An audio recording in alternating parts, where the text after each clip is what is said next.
যেমন উদাহরণ এখানে আবার কোয়ালিটি, ট্রেডমার্কস, ফর্মুলাস, ডিজাইনস এগুলোর ক্ষেত্রে আমরা ফ্র্যাঞ্চাইজিং নরমালি হয়ে থাকে। যেমন দেখেন Pizza Hut, KFC in Bangladesh. Trademark বলতেছে কি যে trademark is a recognisable sign, design or expression which identifies products or service of a particular source.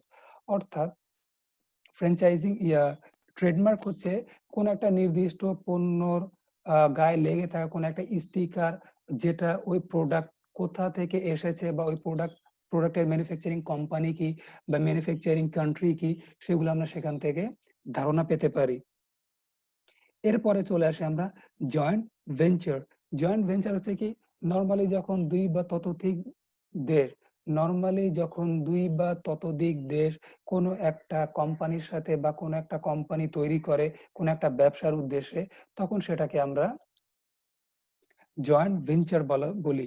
যেমন scan cement plus Ruby cement, দুইটা হচ্ছে বহির্বিশ্বের দুইটা কান্ট্রি, সাপোজ একটা হচ্ছে দেশীয় এবং একটা হচ্ছে বাইরে। যখন এই দুইটা ভিন্ন প্রতিষ্ঠান, দুইটা ভিন্ন দেশে দুইটা ভিন্ন প্রতিষ্ঠান একসাথে মিলিত হয়ে কাজ করছে, তখন সেটাকে আমরা বলবো জয়েন্ট ভেঞ্চার। আবার একটা উদাহরণ হতে পারে জাপান বাংলাদেশ ফ্রেন্ডশিপ। যেমন জাপানের একটা কোম্পানি হচ্ছে জাইকা, বাংলাদেশের বিভিন্ন কনস্ট্রাকশনের সাথে রিলেটেড, বাংলাদেশের সাথে যুক্ত হয়ে যে বিভিন্ন কনস্ট্রাকশন করে, তখন এটাকে আমরা বলবো জয়েন্ট ভেঞ্চার। এরপরে চলে আসি setting up A subsidiary. It involves transfer of resources mostly in the form of capital two enable the farm two undertake it business activities in the host country. এখন এখানে আমাদের জানা হচ্ছে হোস্ট কান্ট্রি আর একটা হচ্ছে মাদার কান্ট্রি বা parent country. Parent কান্ট্রিকে যে আমাকে সুবিধাটা প্রদান করবে সে হচ্ছে প্যারেন্ট কান্ট্রি, আর হোস্ট কান্ট্রিকে যে সুবিধাটা গ্রহণ করছে সে হচ্ছে হোস্ট কান্ট্রি। এখন সেটিং আপ সাবসিডারি বলছে কি যে এখানে যে প্যারেন্ট কান্ট্রি বা মাদার কান্ট্রিটা হবে সে করবে কি হোস্ট কান্ট্রি, অর্থাৎ যে একসেপ্ট করবে তাকে রিসোর্স গুলো প্রোভাইড করবে, তাকে সোর্স অর্থাৎ উৎসগুলো প্রদান করবে। সে উৎসগুলো কি হতে পারে, সেই উৎসগুলো মেইনলি ক্যাপিটাল অর্থাৎ মূলধন আকারে হবে। অর্থাৎ প্যারেন্ট কান্ট্রি হোস্ট কান্ট্রিকে মূলধন দিয়ে সাহায্য সহযোগিতা করবে কিসের খাতিরে, কোন একটা বিজনেস বা ব্যবসা রান করার ক্ষেত্রে। যেমন ফিলিপস এর উদাহরণ আমরা বলতে পারি। ফিলিপস হচ্ছে নরমালি হল্যান্ডের একটা কোম্পানি। সেই হল্যান্ড তাহলে হচ্ছে মাদার বা প্যারেন্ট কান্ট্রি। এই ফিলিপ যখন ব্যবসা রান করার জন্য বাংলাদেশে অর্থ যোগান দিচ্ছে এবং বাংলাদেশে এই বিজনেস বা কোম্পানি খুলতেছে, তখন বাংলাদেশ হয়ে যাবে আমাদের জন্য হোস্ট কান্ট্রি এবং হল্যান্ড হচ্ছে আমাদের সেই ক্ষেত্রে প্যারেন্ট কান্ট্রি। এরপর আমরা চলে আসি international business activities. International business investment অর্থাৎ বহির্বিশ্ব থেকে আমরা যে টাকাগুলো পাচ্ছি বিজনেস রান করার জন্য, সেটা হচ্ছে মেইনলি দুই ধরনের। একটা হচ্ছে এফডিআই আর একটা হচ্ছে এফপিআই। এফডিআই হচ্ছে ফরেন ডিরেক্ট ইনভেস্টমেন্ট, আর একটা হচ্ছে FPI foreign portfolio investment. Foreign direct investment হচ্ছে কি, ফরেন ডিরেক্ট ইনভেস্টমেন্ট এটা হচ্ছে বহির্বিশ্ব থেকে বা আর একটা কান্ট্রিতে টাকা পয়সা প্রদান করা হয় একটা বিজনেস রান করার জন্য। এটা কখন করা হবে, এটা টাকা প্রদান করা এবং সেকেন্ড হচ্ছে কি কন্ট্রোলিং করা হবে। বা দেশের মধ্যে অবস্থিত কিছু কোম্পানি বলি বা অ্যাসেট অর্থাৎ ধন সম্পত্তি বলি অথবা কোনো প্রপার্টি বলি, এই প্রপার্টি বা কোনো কোম্পানি বা অ্যাসেট রান করার জন্য বহির্বিশ্ব থেকে টাকা পয়সা প্রদান করাবে। সেকেন্ড হচ্ছে কি কন্ট্রোলিং করবে, সেটা দেখাশোনা করবে, দুটোই। এখানে বলতেছে কি the country in which the parent company is headquartered is called the home country. অর্থাৎ যেটা আগে বললাম, যে কান্ট্রিটা আমাদেরকে টাকা পয়সা প্রদান করবে সেই কান্ট্রিটা হচ্ছে প্যারেন্ট কান্ট্রি, এবং এই প্যারেন্ট কান্ট্রির যেখানে হচ্ছে এদের হেডকোয়ার্টার অবস্থিত সেটাকে বলবো আমরা home country. Any other country in which the company operates is known as host country. অর্থাৎ সেই কান্ট্রি যে টাকা পয়সা প্রদান করতেছে সে বিশ্বের যে কোনো কান্ট্রিতে টাকা পয়সা প্রদান করতে পারে। এই ক্ষেত্রে বিশ্বের যেই দেশ ওই মাদার কান্ট্রির কাছে টাকা পয়সা গ্রহণ করবে সেই কান্ট্রিকে তখন বলা হবে হোস্ট কান্ট্রি। এরপর আমরা চলে আসি এফপিআই অর্থাৎ হচ্ছে ফরেন পোর্টফোলিও ইনভেস্টমেন্ট। বলছে কি foreign portfolio investment are purchases of foreign financial assets, stocks, bonds, etc. for a purpose other than control, such as increasing the rate of return on a portfolio of assets. তো FPI এর মধ্যে তফাৎ কি? FPI হচ্ছে টাকা পয়সা প্রদান করবে এবং বিজনেস রান করার জন্য। তবে এখানে পার্থক্য হচ্ছে এফডিআই এর সাথে এখানে যে এখানে কন্ট্রোলিং জিনিসটা মুখ্য উদ্দেশ্য থাকবে না। এখানে জিনিসটা থাকবে যে কতটুকু সে টাকা প্রদান করছে এবং কতটুকু সে এখান থেকে বেনিফিটেড হচ্ছে, কতটুকু সে এখান থেকে লাভবান হচ্ছে। যেমন আমি যদি এফডিআই এর কথা বলি, অর্থাৎ ফরেন ডিরেক্ট ইনভেস্টমেন্ট, তাহলে বলছে কি FDI is an investment made by a company or entity based in one country into an entity based in another country. অর্থাৎ একটা দেশের একটা উপাদান যখন আর একটা দেশে ব্যবসা প্রসার করার জন্য যখন সরাসরি অর্থ যোগান দেবে, তখন সেই ক্ষেত্রে আমরা এটাকে বলবো এফডিআই, অর্থাৎ ফরেন ডিরেক্ট ইনভেস্টমেন্ট। যেমন আপনারা অনেকে গ্রামীণ ফোন গ্রামীণ ফোন অর্থাৎ গ্রামীণ ফোন সিম ইউজ করে থাকেন। একটা সময় ছিল গ্রামীণ ফোনও বের হয়েছিল। তো গ্রামীণ ফোনের যেটা মাদার কন্ডিশন হচ্ছে টেলিনর গ্রুপ। তো টেলিনর গ্রুপ বা বাংলাদেশে যখন গ্রামীণ হিসেবে আসে, তখন টেলিনর গ্রুপটা হচ্ছে মাদার কান্ট্রি বা প্যারেন্ট কান্ট্রি, এবং যে গ্রামীণ ফোন বাংলাদেশে আসে সে গ্রামীণ ফোন তখন হয়ে যাবে আমাদের জন্য হোস্ট কান্ট্রি। এবং গ্রামীণ ফোন বাংলাদেশে যাত্রা শুরু করেছিল মার্চ 1997 সালে। অর্থাৎ মার্চ 1997 সালের আগে টেলিনর গ্রুপ যখন ছিল তখন সেটা ছিল হোস্ট কান্ট্রি, তখন সেটা ছিল মাদার কান্ট্রি বা প্যারেন্ট কান্ট্রি, এবং তারপরে এটা তো হয়ে গেছে বাংলাদেশের জন্য হোস্ট কান্ট্রি। এরপরে চলে আসি আমরা এফপিআই, অর্থাৎ foreign portfolio investment. FPI is securities and other financial assets passively held by foreign investor. তার মানে কি, যে কিছু সিকিউরিটি দিবে এবং কিছু ইনভেস্টমেন্ট করবে কে? বাইরের আমার ইনভেস্টর, অর্থাৎ যারা উদ্যোক্তা বা যারা যোগানদাতা বা After the Second World War, developing countries made efforts to achieve rapid economic growth and to alleviate problems of poverty and unemployment. অর্থাৎ দ্বিতীয় বিশ্বযুদ্ধের সময় যখন পৃথিবীতে কি বলে বেকারত্ব এবং দারিদ্রতা যখন চরম সীমায় পৌঁছে গিয়েছিল, তখন এই এফপিআই অর্থাৎ ফরেন পোর্টফোলিও, অর্থাৎ তখন তাদের উদ্দেশ্য ছিল যে মূলধন যোগান করার মাধ্যমে ব্যবসা বাণিজ্য রান করানো, বিশ্বে যেন মানুষজন এই দারিদ্র এবং যে আনএমপ্লয়মেন্ট অর্থাৎ বেকারত্ব, এই দুইটা ঘুচে তারা যেন দারিদ্র থেকে বের হয়ে আসে এবং তাদের জন্য যেন কাজের যোগান দেয়া যায়, অর্থাৎ বেকারত্বটা দূর করা যায়। Rapid growth of international trade, বর্তমান বিশ্বে যে ট্রেড বা ব্যবসা বাণিজ্যগুলো যে দ্রুত হারে প্রসার হচ্ছে বা বেড়ে যাচ্ছে, এটার পেছনে সবচেয়ে বড় যেটা রিজন হচ্ছে সেটা হচ্ছে এফপিআই, ফরেন পোর্টফোলিও ইনভেস্টমেন্ট। অর্থাৎ এখানে আপনি টাকা পাচ্ছেন বহির্বিশ্ব থেকে ব্যবসা বা বাণিজ্য প্রতিষ্ঠা করার জন্য বা পরিচালনা করার জন্য, এবং এখানে আপনাকে কোনো কন্ট্রোল করা হচ্ছে না। অর্থাৎ এখানে আপনার ব্যক্তিগত স্বাধীনতা থাকতেছে, আপনি কোন খাতে কিভাবে ব্যয় করবেন, কিভাবে বিজনেস রান করবেন, এটা হচ্ছে সম্পূর্ণ আপনার ব্যাপার। এবং এখানে আরেকটা উদ্দেশ্য হবে কি, যে জাস্ট কি পরিমাণ অর্থ প্রদান করা হচ্ছে এবং এখান থেকে কতটুকু বেনিফিটেড করা হচ্ছে, এটা হচ্ছে এফপি অর্থাৎ ফরেন পোর্টফোলিও ইনভেস্টমেন্টের উদ্দেশ্য। এখন ইন্টারন্যাশনাল বিজনেস অর্থাৎ আন্তর্জাতিক ব্যবসার ক্ষেত্রে আরো কিছু অ্যাক্টিভিটিস বা কাজকর্ম আছে, সেগুলো হচ্ছে কি ইন্টারন্যাশনাল লাইসেন্সিং। এটা নরমালি করা হয় ইন্টেলেকচুয়াল প্রপার্টি অর্থাৎ বুদ্ধিবৃত্তি কাজের সাথে জড়িত, যে কোনো কাজের সাথে যখন জড়িত হওয়া যাবে তখন সেই ক্ষেত্রে হবে ইন্টারন্যাশনাল লাইসেন্সিং। এবং লাইসেন্সিং কি আমি একটু আগে বলে দিয়েছিলাম, যেখানে দুইটা পার্টি থাকবে, এটা হচ্ছে লাইসেন্সি, এটা হচ্ছে লাইসেন্সর। অর্থাৎ লাইসেন্সর লাইসেন্সিকে প্রদান করবে একটা এগ্রিমেন্ট, একটা হচ্ছে অঙ্গীকার, কিসের ভিত্তিতে?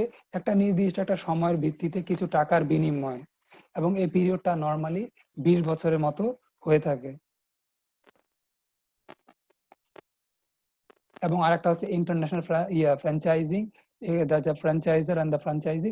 এরপর একটা হচ্ছে international management contract management services. চলে আসি আমরা international business activities can also take the other form. একটা হচ্ছে কি ইন্টারন্যাশনাল লাইসেন্সিং, এটা বলতেছে কি কন্ট্রাকচুয়াল এগ্রিমেন্ট, অর্থাৎ এখানে দুইটা পার্ট থাকবে, সেই দুইটা পার্টি একটা অপরটার সাথে কোনো একটা বিষয়ে সম্মতি জ্ঞাপন করে একটা এগ্রিমেন্টে আসবে। এখানে বলছে কি a firm in one country licenses the use of its intellectual property such as patent, trademark, brand name and or copyright to a firm in a second country in return for a royalty payment। তার মানে একটা country, একটা দেশ copyright, trademarks, তারপর হচ্ছে patent, brand, এসব কিছু কি আরেকটা কান্ট্রিকে প্রোভাইড করবে কিসের বিনিময়ে? একটা স্পেসিফিক পিরিয়ডে কিছু টাকার বিনিময়। এরপর আমরা চলে আসি international franchising is a specialised form of international licensing. আমি এর আগেও বলেছিলাম যেটা ফ্র্যাঞ্চাইজিং বা ফ্র্যাঞ্চাইজার সেটা হচ্ছে কি এক প্রকার লাইসেন্সিং এর মতো, তবে একটু মডার্ন বা updated version. It occurs when a firm in one country, অর্থাৎ আমি বারবারই বলছি যেই কান্ট্রি ব্যবসা বাণিজ্য করার জন্য টাকা পয়সা প্রদান করবে, সেটা প্যাটেন্ট হোক বা ট্রেডমার্ক হোক অথবা কোনো কপিরাইটস হোক, এবং এখানে যে কান্ট্রি, যে হোস্ট কান্ট্রি যে একসেপ্ট করবে তাকে বলবো আমরা সেকেন্ড কান্ট্রি অথবা হোস্ট কান্ট্রি। তো এই কান্ট্রি যখন করবে কি কিছু টাকার বিনিময়ে একসেপ্ট করবে, একটা এগ্রিমেন্টে আসবে, এখানে কন্ট্রোলিং থাকবে না, তখন সেই জিনিসটাকে আমরা বলবো ফ্র্যাঞ্চাইজি। এরপর আমরা চলে আসি ইন্টারন্যাশনাল ম্যানেজমেন্ট। তো international management contract is an arrangement wherein a firm in one country agrees to operate facilities to provide other management services to a firm in another country for an agreed upon fee। এখানে international management contract বলতেছে কি যে দুটো দেশের মধ্যে কোনো একটা বিষয়ে, যখন সাপোজ দুইটা দেশ কোনো একটা বিষয়ে কাজ করতে চায়, যেমন সাপোজ আমি ধরে নিলাম জাইকা বাংলাদেশের সাথে কোন একটা কনস্ট্রাকশনের কাজে সম্মতি জ্ঞাপন করে তারা একটা এগ্রিমেন্টে আসছে, তখন এই ক্ষেত্রে কি কি সুযোগ সুবিধা আছে এগুলো জাইকা বাংলাদেশকে প্রোভাইড করবে, অথবা বাংলাদেশ যখন জাইকা বাংলাদেশে এসে কাজ করবে তখন বাংলাদেশ সরকার তাকে সহযোগিতা প্রদান করবে। তাহলে একটা কি করবে, এবং একটা বেটার সার্ভিস অর্থাৎ একটা বেটার সহযোগিতা বা একটা বেটার সেবা পাওয়ার জন্য কিসের ভিত্তিতে? টাকা পয়সার ভিত্তিতে। তখন সেক্ষেত্রে আমরা এটাকে বলবো ইন্টারন্যাশনাল ম্যানেজমেন্ট কন্ট্রাক্ট। এটা ছিল ফার্স্ট চ্যাপ্টার, অর্থাৎ বিজনেস কি, ইন্ট্রোডাকশন টু বিজনেস। এটা ছিল আইএমটি অর্থাৎ international marketing of textiles and apparels এর ফার্স্ট চ্যাপ্টার। এখন আমরা দেখে নিব এই চ্যাপ্টার থেকে কি কি কোশ্চেন গুলো পরীক্ষায় আসতে পারে বা কি ধরনের কোশ্চেন হতে পারে। একটা কোশ্চেন হচ্ছে what is international business, how does it differ from domestic business. আমি ফার্স্ট ক্লাসে বলে দিয়েছিলাম যে বিজনেস জিনিসটা কি এবং ডোমেস্টিকের সাথে এটার পার্থক্যটা কি।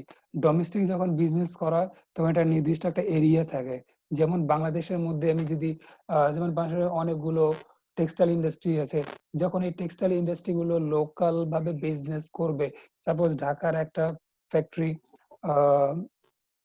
বরিশালে গিয়ে কোন একটা টি শার্ট গুলো যখন সেল করবে, তখন সেটা করতেছে লোকালি অর্থাৎ ডোমেস্টিক বিজনেস। কিন্তু বাংলাদেশ বা ঢাকাতে উৎপন্ন টি শার্ট যখন বহির্বিশ্বে বলতে সাপোজ ইউরোপিয়ান কোনো কান্ট্রি হোক অথবা ইউএসএ বলি বা ইউকে বলি, এই মার্কেট গুলোতে যখন সেল করবে তখন এই জিনিসটা হয়ে যাবে ইন্টারন্যাশনাল বিজনেস, এবং এই ক্ষেত্রে কোনো সীমানা থাকবে না, কোনো বর্ডারে কোনো সীমানা থাকবে না। এরপরে সেকেন্ড কোশ্চেন হতে পারে কি why is it important for you to study international business. International business পড়াশোনা করার প্রয়োজনীয়তা কি। থার্ড একটা কোশ্চেন হতে পারে কি what are the basic forms of international business activity. International বিজনেসের অ্যাক্টিভিটি কি কি আমি একটু আগে বলে দিয়েছিলাম, কি কি এক্সপোর্টিং হতে পারে, ইম্পোর্টিং হতে পারে, দেন লাইসেন্সিং হতে পারে, আপনার ফ্র্যাঞ্চাইজিং হতে পারে। এরপরে কি what is portfolio investment, what is portfolio investment. এখানে পোর্টফোলিও না থাকে এটাও আসতে পারে হোয়াট ইজ এফডিআই বা what is FDI, right about something FDI, অথবা আসলো যে ডিফাইন এফডিআই উইথ এক্সাম্পল। তাহলে একটু আগে যে আপনাদেরকে উদাহরণটা দিয়েছিলাম যে টেলিনর অর্থাৎ বাংলাদেশের যে গ্রামীণ ফোন সিম ইউজ করা হচ্ছে, এটা হচ্ছে টেলিনর হচ্ছে এটার মাদার বা প্যারেন্ট কোম্পানি, এবং গ্রামীণ ফোন বাংলাদেশ আমরা যেটা ইউজ করছি সেটা হচ্ছে আমাদের জন্য হোস্ট কোম্পানি। আর একটা কোশ্চেন হতে পারে কি how do merchandise exports and imports differ from service exports and import. তার মানে আমি একটু আগে যেটা বললাম যে প্রোডাক্ট, আমরা যে প্রোডাক্ট এক্সপোর্ট বা ইম্পোর্ট করতেছি এবং সার্ভিস এক্সপোর্ট বা ইম্পোর্ট করতেছি, এই জিনিসটা কি মনে রাখতে হবে। আমরা যখনই প্রোডাক্ট এক্সপোর্ট করি বা ইম্পোর্ট করি, এটা সব সময় ভিজিবল, অর্থাৎ আমরা স্পর্শ ফিজিক্যালি আমরা এটা স্পর্শ করতে পারবো। যেমন ক্লোদিং, অ্যাপারেল, কম্পিউটার, র ম্যাটেরিয়ালস, যে কোনো কিছু হতে পারে। এবং সার্ভিস যখন আমরা এক্সপোর্ট করি বা ইম্পোর্ট করি, এটা হচ্ছে টোটালি একটা ইনট্যাঞ্জিবল, অর্থাৎ আমরা সুবিধা পাবো, সেবা পাবো, কিন্তু সচক্ষে আমরা অনুধাবন করতে পারবো না। যেমন হতে পারে ব্যাংকিং, ট্রাভেল, ইন্স্যুরেন্স, এই জিনিসগুলো হচ্ছে যখন বহির্বিশ্বে আমরা করতেছি, সেক্ষেত্রে হচ্ছে আমাদের ইম্পোর্ট বা অর্থাৎ দেশ থেকে যখন বাইরে আমরা প্রোভাইড করতেছি, তখন সেই ক্ষেত্রে আমরা রপ্তানি করতেছি অর্থাৎ এক্সপোর্ট করতেছি। এবং যখন বহির্বিশ্ব থেকে আমরা আমাদের দেশে নিয়ে আসছি সুবিধার জন্য, তখন এটাকে আমরা বলছি ইম্পোর্ট অথবা আমদানি। এবং লাস্ট একটা কোশ্চেন এভাবে হতে পারে, what are the basic reasons for the recent growth of international business activities. তার মানে বর্তমান বিশ্বে আন্তর্জাতিক ব্যবসাটা ব্যাপক প্রচার এবং প্রসারের পিছনে কি কি কাজগুলো বা কি কি উপাদানগুলো নিয়ামক হিসেবে কাজ করতে পারে। একটু আগে যেগুলো বললাম, মেইনলি কি দুইটা জিনিস কাজ করে, একটা হচ্ছে এফডিআই আর একটা হচ্ছে এফপিআই, অর্থাৎ ফরেন ডিরেক্ট ইনভেস্টমেন্ট, আর একটা হচ্ছে ফরেন পোর্টফোলিও ইনভেস্টমেন্ট। এই দুইটার কারণে যখন একটা বিজনেস হোক বা একটা ট্রেড হোক, রান করার ক্ষেত্রে সবচেয়ে বড় যেটা মুখ্যম উপাদান, সেটা হচ্ছে কিন্তু ক্যাপিটাল। সেটা হচ্ছে কিন্তু ক্যাপিটাল। এখন একটা মানুষ দেখা গেছে সে শিক্ষিত, কিন্তু সে চাকরির জন্য সে বসে আছে, সে চাকরি পাচ্ছে না। এখন এই ক্ষেত্রে যদি তার কাছে মূলধন থাকে, সে অবশ্যই যে কোনো একটা সে যে কোনো একটা উদ্যোগ নিয়ে একটা বিজনেস অথবা একটা ট্রেড রান করার চিন্তা ভাবনা করবে। এই ইনভেস্টমেন্ট বলি বা এই মূলধন বলি, এই মূলধন গুলো আমরা পাচ্ছি কোথায় থেকে? এফডিআই, ফরেন ডিরেক্ট ইনভেস্টমেন্ট অথবা ফরেন পোর্টফোলিও ইনভেস্টমেন্ট থেকে। Lecture first completed. এবং এই অধ্যায় থেকে কি কি ধরনের কোশ্চেন গুলো ফাইনাল এক্সামে আসতে পারে বা সেমিস্টার ফাইনালে আসতে পারে, আমি সেগুলো বলে দিয়েছি। এখন কারো যদি কোনো কোশ্চেন থাকে এক এক করে করতে পারেন।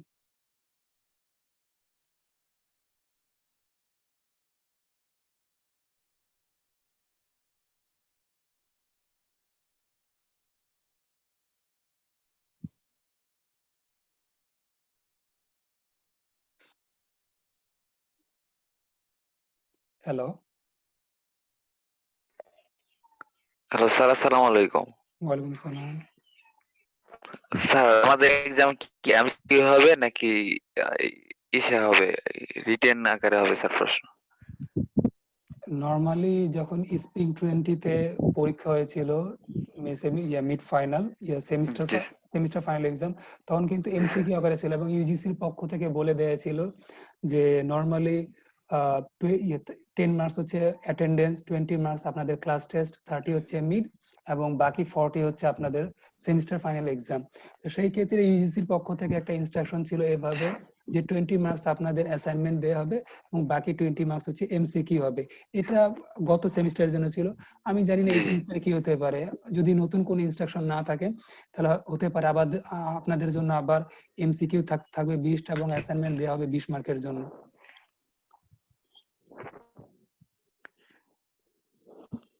আসসালামু আলাইকুম স্যার। স্যার। স্যার ওয়ালাইকুম আজকে আসসালাম। ক্লাসটা হয়েছে, এই ক্লাসটা কি স্যার, ওই যে ভিডিওটা কি স্যার আপলোড করে দেওয়া হবে পরবর্তীতে? হ্যাঁ, আপলোড করে দেওয়া হবে। এবং আপলোড করে দেয়া এবং না দেওয়ার বিষয় এখনো চূড়ান্ত এখনো সিদ্ধান্তে আসা হয়নি। কারণ নরমালি মনে করেন যে ক্লাসে 10 জন অ্যাটেন্ড করছে, বাকি একটা ক্লাস লেকচার ভিডিও করা হলো কি পরবর্তীতে ইউটিউবে আপলোড করা হলো। এখন ইউটিউবে আপলোড করে দেওয়ার কারণে হলো কি যে যারা ক্লাস মিস করছে তারা দেখছে কি যে ইউটিউবে গিয়ে তারা সেই ক্লাস লেকচারটা সেখান থেকে পাচ্ছে। এবং নরমালি আপনাদের খুব ভালো করে জানার কথা, দেখা যায় যে যারা ক্লাস করে না তাদেরকে নরমালি অ্যাটেন্ডেন্সে 5 মার্কস দিতে হয় এবং যারা রেগুলার ক্লাস করে সর্বোচ্চ হয়তো বা 9-10 এরকম করে দেওয়া হয়। এখন একজন দেখবে যে সকাল 8টায় ক্লাস, আমি কেন কষ্ট করে আসবো, আমি তো ক্লাস না করলে আমি 5 মার্কস পাবো। তাহলে সেই ক্ষেত্রে আমি তো ইউটিউবে আমি লেকচার গুলো পাচ্ছি, আমি সেখান থেকে লেকচার গুলো কালেক্ট করলেই হলো। এখন দেখা যাক ক্যাম্পাস থেকে যদি এরকম করে একটা সিদ্ধান্ত আসে যে কি বলে ক্লাস লেকচার রেকর্ড করতে হবে এবং ইউটিউবে আপলোড করতে হবে, তাহলে অবশ্যই হয়তো বা প্রতিনিয়ত আপলোড করা হবে। স্যার আমাদের অ্যাটেন্ডেন্সটা কি মানে ওই যারা জয়েন করছে তাদের মানে অটোমেটিকলি হয়ে যাবে স্যার? না, আমি তো অটোমেটিক হওয়ার কথা বলিনি। আমি তো আপনাদেরকে শুরুতেই বলে দিয়েছিলাম যে গুগল ক্লাসরুমে ক্লাস ওয়ার্কে গিয়ে দেখবেন একটা অ্যাটেন্ডেন্স শিট ক্রিয়েট করা আছে আজকের ডেট দিয়ে, সেখানে গিয়ে অ্যাটেন্ডেন্সটা জি জি স্যার। সাবমিট করে দিবেন। স্যার অনেকেই করতে পারছে না স্যার। জি স্যার জি স্যার। কেন করতে পারছেন এখন না? স্যার করতে পারছে না স্যার, বলতে পারছে না। অনেকে কমেন্টস করছিল স্যার, বলতেছে যে করতে পারছে না। অবশ্যই স্যার একটা করতে প্রবলেম পারবেন। হয়েছিল আমার একটু প্রবলেম হয়েছে স্যার। হ্যাঁ, বলেন। গতকালকে স্যার আমি ভুলে করে ফেলেছিলাম অ্যাটেন্ডেন্স শিটটা স্যার, ফিল আপ করে ফেলেছিলাম স্যার, আপনাকে আবার কমেন্টসও করেছি গতকাল কেন আপনি স্যার। ফিল ওইটা আপ করছেন?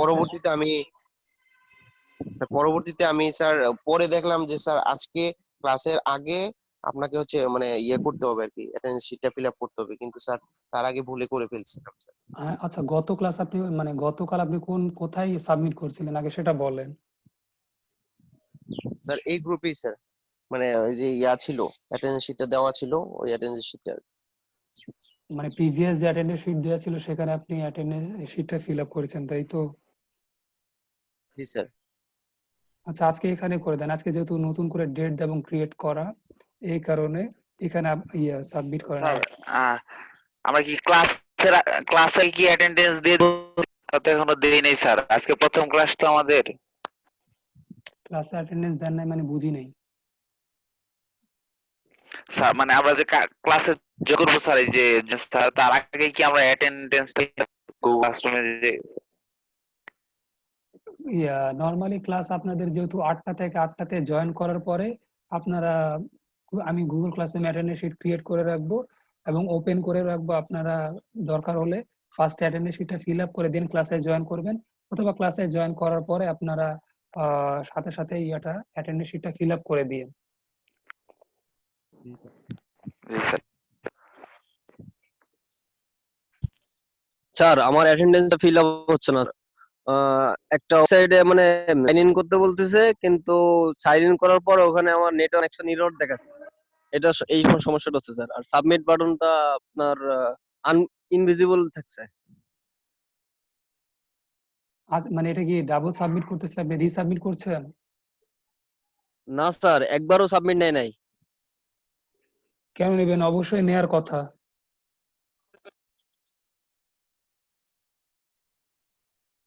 স্ক্রিনশট দেওয়ার অপশন থাকলে তো আমি আপনাকে একটা স্ক্রিনশট দেখাইতে পারতাম। নরমালি ওখানে 3 থেকে 4টা কোশ্চেন হয়তো বা দেয়া আছে। একটা হচ্ছে স্টুডেন্ট জি স্যার, 3 থেকে 4টা কোশ্চেন দেওয়া আছে। আমি কোশ্চেন গুলো অ্যানসার লিখলেও আমার সাবমিট বাটনটা স্যার শো করতেছে না, ওইটা ইনভিজিবল অবস্থায় থাকছে। কেন থাকবে? বাকিরা সাবমিট করতে পারলে আপনি অবশ্যই সাবমিট করতে পারবেন। আসিফ, ওইখানে হয়তো বা তোর কোনো একটা ভুল হয়েছে, এই জন্য হয়তো বা ওইটাই করতেছে, ইনভিজিবল অবস্থায় আছে। স্যার তুই প্রদীপ, তুই একটু গ্রুপটা চেক কর, আমি একটা স্ক্রিনশট দিচ্ছি, দেখ ওখানে প্রবলেমটা দিয়েছে। দেখছি, এটা দেখছি, তুই ওই ভিতরে আবার ঢুকে ওইখানে দেখ কোন জায়গায় হয়তো ভুল হয়েছে, ইমেল আইডি বা স্টুডেন্ট আইডি কোন জায়গায় ভুল হয়েছে, দেখ আচ্ছা, আমি আরেকবার ট্রাই করছি। একবার ট্রাই কর।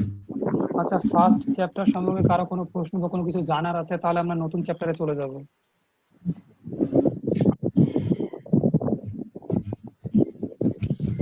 স্যার বলেন। স্যার গত ক্লাসে আমি ক্লাস করছি কিন্তু অ্যাটেন্ডেন্স শিট পূরণ করা হয় নাই, তো আমি কি করব স্যার? গত ক্লাসে ক্লাস করেছেন, অ্যাটেন্ডেন্স শিট ফিল আপ করেননি। না করার কারণে আমি তো বলে দিয়েছিলাম অ্যাটেন্ডেন্স শিট ফিল আপ করতে। ওর সাথে কমিউনিকেশনের স্যার একটা ছিল স্যার আমাদের, মানে প্রথমে তো বলছিলেন যে আমার মাধ্যমে আপনি এই যে আমি আপনাকে করে দেবো, সেন্ড করে দেবো। তো স্যার আমি সেন্ড করব, তখন আপনি আবার বললেন যে ওইখানে যে অ্যাটেন্ডেন্স শিটই পূরণ করতে। তা ও স্যার যে এলাকায় থাকে ওই এলাকায় থাকে, ও স্যার পরে আর করতে পারে নাই স্যার। আচ্ছা, মানে ঠিক প্রবলেম আছে। ছিল স্যার। প্রদীপ, আপনি তার আইডিটা হোয়াটসঅ্যাপ গ্রুপে আমাকে করে দিন, সেন্ড করে দিন, টেক্সট করেন, আমি ওটা অ্যাটেন্ডেন্স করে দিব, আমি দিয়ে দিব, সমস্যা। জি স্যার, থ্যাংক ইউ স্যার। আচ্ছা, তাহলে আমরা সেকেন্ড চ্যাপ্টার শুরু করি। জি স্যার। আমাদের সেকেন্ড চ্যাপ্টার হচ্ছে understanding international business first chapter এবং এই যে সেকেন্ড চ্যাপ্টার যেটা হচ্ছে আন্ডারস্ট্যান্ডিং ইন্টারন্যাশনাল বিজনেস, আশা করি এই দুইটা চ্যাপ্টার আপনাদের মিড টার্ম এক্সাম কভার করবে। এবং যদি সিলেবাস কি স্যার বলে বলেন শীট কি আমাদের এই আন্ডারস্ট্যান্ডিং ইন্টারন্যাশনাল বিজনেস যেটা, এটা কি আমাদের শীট দিছেন, আমাদের প্রোভাইড করছেন? না, আজকে দিয়ে দিব। জি স্যার। স্যার বলো। স্যার আমাদের যে লেকচার গুলো মানে পড়াবেন আমাদের একটু উপকার হয় যদি ওই লেকচার শীট আমাদের একটু আগে দিয়ে দেন, তাহলে আমরা ওই শীট গুলো দেখে দেখে আর কি আপনার লেকচারের সাথে ইয়ে করতে পারতাম। জি স্যার, আমাদের সুবিধা। আমার একটা এরকম একটা প্রস্তাব ছিল স্যার। আচ্ছা ঠিক আছে, তাহলে নেক্সট উইক থেকে ইনশাল্লাহ এটা করা হবে। জি স্যার। Okay sir. আচ্ছা চলে আসি, বলতেছে কি কম্পিটিটিভ অ্যাডভান্টেজ। কম্পিটিটিভ অ্যাডভান্টেজ হচ্ছে কয়েক ধরনের, তার মধ্যে একটা হচ্ছে অ্যাবসলিউট অ্যাডভান্টেজ। অ্যাবসলিউট অ্যাডভান্টেজ হচ্ছে কি a country can produce something more cheaply or better than any other country. তাহলে অ্যাবসলিউট অ্যাডভান্টেজ হচ্ছে কি যে সাপোজ আমি পিসির কথা বলি, আমি কম্পিউটারের কথা বলি, বাংলাদেশে কম্পিউটার তৈরি করতে সাপোজ ধরে নেন যে 20,000 টাকা খরচ